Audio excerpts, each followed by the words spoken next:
Today we're going to be talking about something pretty different on this channel, which is menstrual health, menstrual hygiene, your menses, ʟᴠᴜ crimson tide, that time of the month, and flow. And I'm pretty sure I missed out on like half the euphemisms people use, but you guys know what I'm talking about by now, right?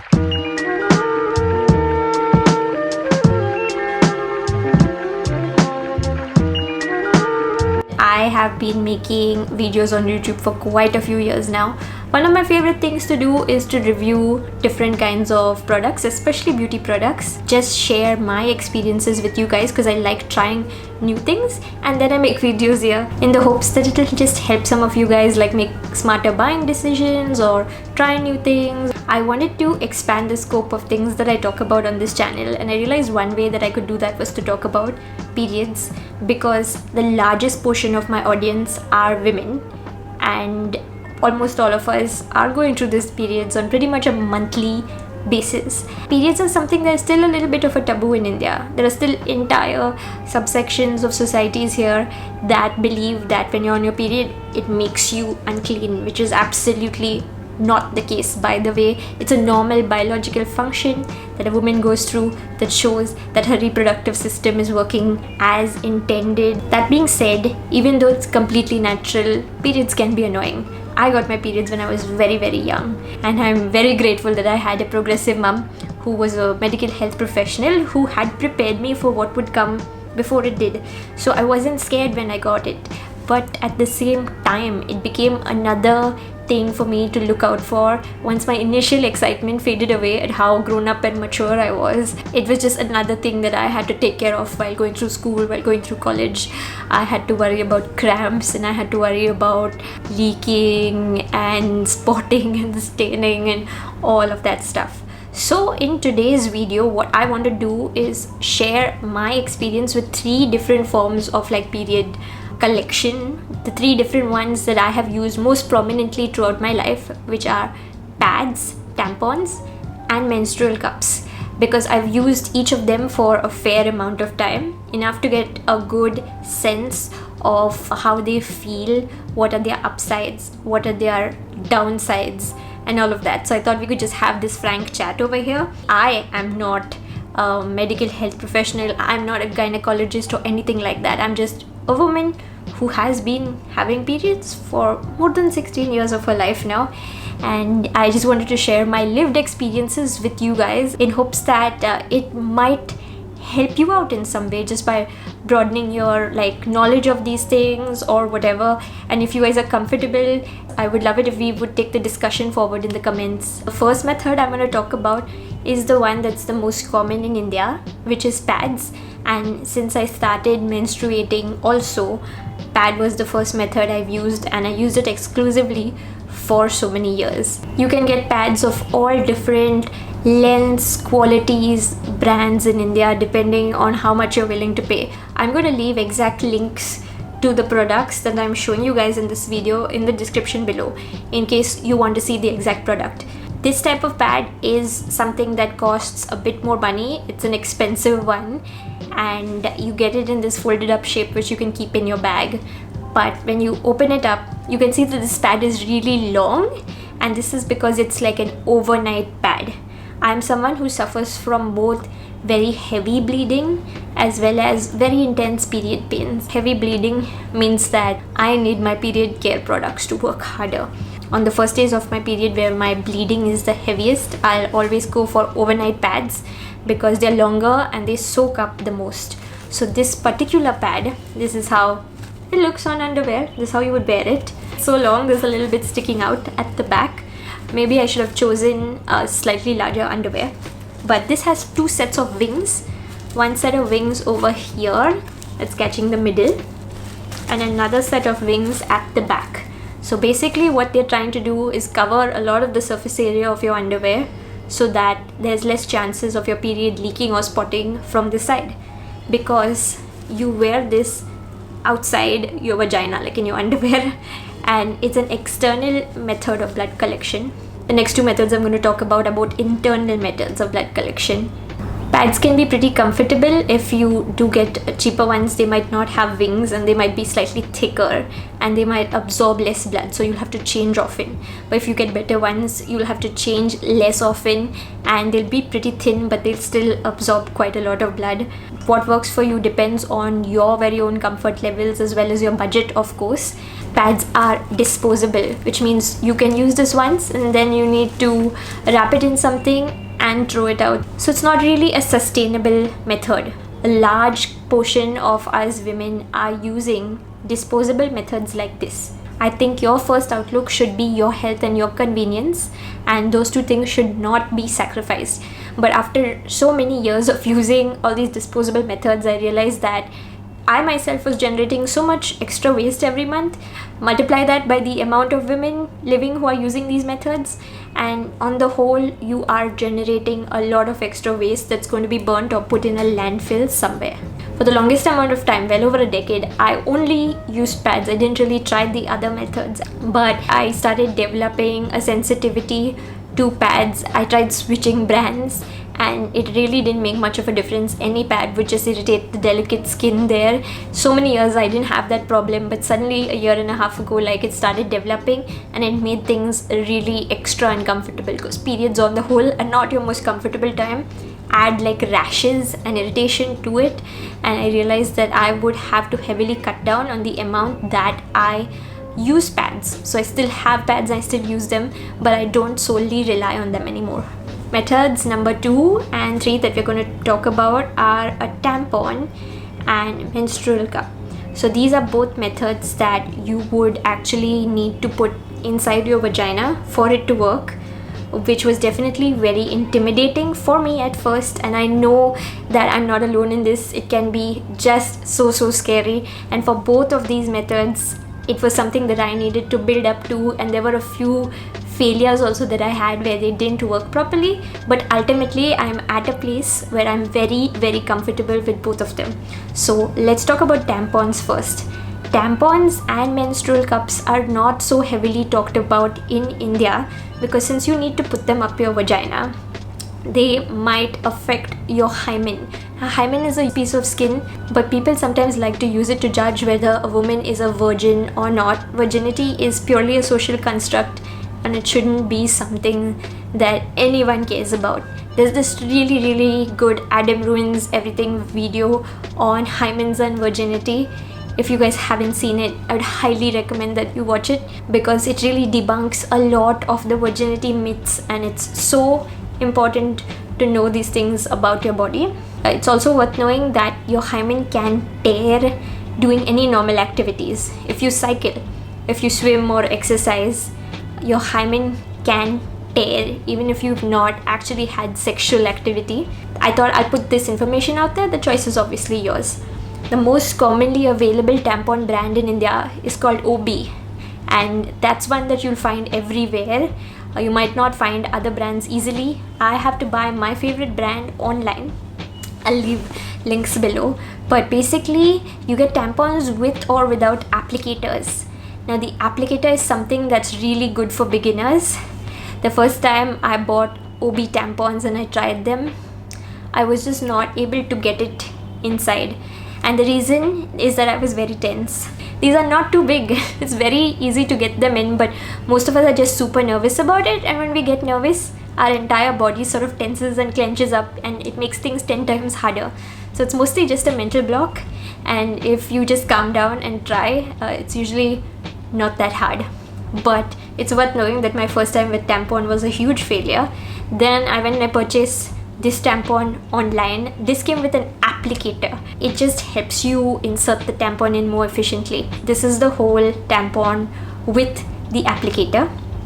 So you insert this much until this groove. You insert it into your vagina and you keep the bottom part outside. And then you use the bottom part like a plunger and you push it. You'll feel some pressure at this point, but it's not unbearable, it's not painful, it's just pressure. Take a deep breath, and when you push it, your tampon will be in place where it needs to be, and you can just slide the applicator out. The applicator is an additional piece of plastic, so you're adding even more to waste.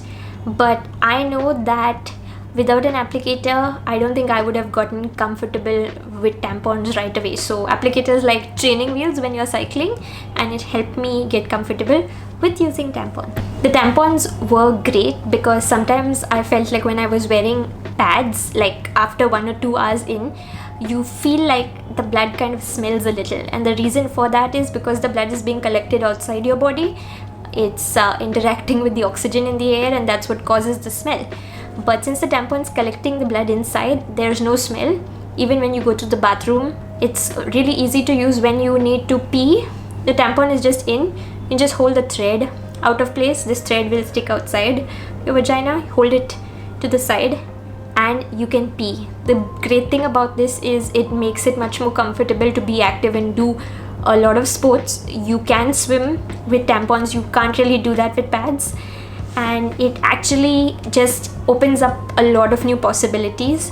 One big downside of the tampon is that you get at risk for something called TSS, known as toxic shock syndrome. It's a very rare condition, but if it does happen, it can be quite dangerous. All tampon boxes usually have that information that you need to change your tampon really often, like every 3-4 hours or whatever, and you should never wear this overnight and sleep in it, because we usually sleep for like 8 hours. That's too long to wear the same tampon. So when you're done with the tampon, you just need to pull on this thread and it usually comes out quite easily. If you have a heavy flow like me, sometimes on those first few days I would put both a tampon and a pad, which would make me feel very much at ease, because sometimes the sides of a tampon can leak and you'll still get a little bit of blood coming out. So if you double up with 2 methods, that means you can be really comfortable and not worry that are you going to stain, and you don't have to keep asking your friends or checking, like just check like my butt, do you see anything there? Because I know I've done that to a lot of friends, and I know I've done that for a lot of friends. This is a thing that women do, and there's nothing wrong with it, but it's nice if we can just have that peace of mind that it won't happen today. Just like pads do, tampons being disposable means that every time you use them, you're generating a lot of extra waste. Since I use the applicator tampons, even that additional piece of plastic is something that every tampon comes with, and it gets thrown out. So that was also something that bothered me. And finally, after using tampons for a few cycles, a few months of my period, and being comfortable with it, I decided that I am finally comfortable with trying a menstrual cup. And the thing about a menstrual cup is that you guys can see it with your own 2 eyes. This being the smallest size of a cup, which is even recommended for beginners and teenagers. It's a lot bigger than a tampon. So the mental block of putting this in was much harder, and definitely is something I was worried about in the beginning. I watched a lot of videos on how to insert a cup. I'm not going to go into great detail here. Let me know if you guys would like a follow-up video which is going to be all about the menstrual cup in more detail. But basically you need to fold this to insert it in your body. You can do a C-shaped fold, an S-shaped fold. The fold that I always use is something called the punch down fold, I think, where you just kind of put this down here and then you put this up your vagina. This is one of the most comfortable folds to use because it makes the point of insertion a lot smaller. The first time that I was properly trying to insert a cup, I did it during my shower time, because that's where you have like more time to yourself. The hot water is flowing. It's usually a time where you're more relaxed. Give yourself time, because obviously the first time it's not going to happen right away. The first time I put it in, though, I was so proud of myself. Once you put it in, it usually stays up quite comfortably because it opens up like an umbrella and it stays there. Figuring out how long you need to keep the cup in is something that you're just going to have to like do for yourself, because it'll depend on the size of your cup and your flow. The greatest thing about the cup for me is that I was generating that much less waste with every period, because I'm reusing the cup, so I'm not really throwing anything out. I'm just emptying the cup. That gave me a lot of peace of mind. The second thing that I didn't really think about, you save so much money when you're on the cup and you're like, oh shit, I didn't even realize how much I was spending, because you spend anywhere between like 300 to 1000 rupees on your cup the first time. That's like a one-time expense for the next 2 years. You don't have to buy anything else, and so you really start saving money depending on how much you spend. By your second or third period, you're really already saving. Before I made a video talking about menstrual cups, I really wanted to try different ones and figure out like what was best for me. I started with a small one because it's recommended for beginners. After 2 to 3 months of using this small one, I felt comfortable enough, because I'm 27, so I could even use a medium one. If you have given birth to a child vaginally, then they even recommend a large one, but I decided to switch to a medium one. And the first brand that I tried, the cup was a little bit harder. In the beginning, I used to find that uncomfortable, so I decided to try another brand with a softer cup, and I went to the medium size. But then I realized that the softer cup might be more comfortable, but for me it leaked a lot more. So then finally I went back to the harder cup in a medium size, and after a while you get used to that little bit of pressure you feel, and it doesn't really cause any issues. One of the major downsides for me of using a cup that I haven't been able to fully solve is that when I'm on the first few days, I sometimes still leak a little bit. It's not like the full flow of your period, but I'll still have a little spotting. So if I'm going out and all, I'll still also wear a pad just because I'm worried about the leaking. And one of the major downsides of a cup for a lot of women can be that if you work or you just get out of your house every day, you'll have to change this cup, like empty it and put it back in your office bathroom or something, which might not always be the most comfortable place to do it. Now I'm so used to a cup that I can remove it, empty it and put it back in within maybe 2 minutes. But I still am mostly working from home, so I get to do it at home, and that's a lot more comfortable for me. A lot of working women make the cup work, but definitely like it is an added inconvenience. If you're someone who works from home or is a homemaker, this is much easier to use because you have your own bathroom where you can change the cup and empty it a lot more carefully. So as of now, this has been my experience with pads, tampons and cups. Everything's got its upsides and downsides. At the moment, I am relying on my cup for 70 to 80% of my needs during my periods. But I still sometimes need to put on a pad as a double up measure to be safe on my heavy flow days. So I use two different things. If you don't have heavy flow, you might not need to do that. I don't really use tampons that much anymore. I still have some that I bought, but for me, I would not have been able to go directly from pad to a menstrual cup. Tampon was what made me a little bit more confident, so that I'm grateful for. I am actively recommending the cup to a lot of my friends. It's not without its own downsides. So I find the ways to use these products in a way that's comfortable for me, that's safe for my body and that fits with my lifestyle. Your period length, your flow and your lifestyle needs and your budget are all going to be incredibly different. And I encourage every person out there to use whatever works best for you. And I hope you got some more information with this video. If you guys would like me to make a detailed video on the cup, also let me know. Thank you so much for watching, and I will see you guys next time.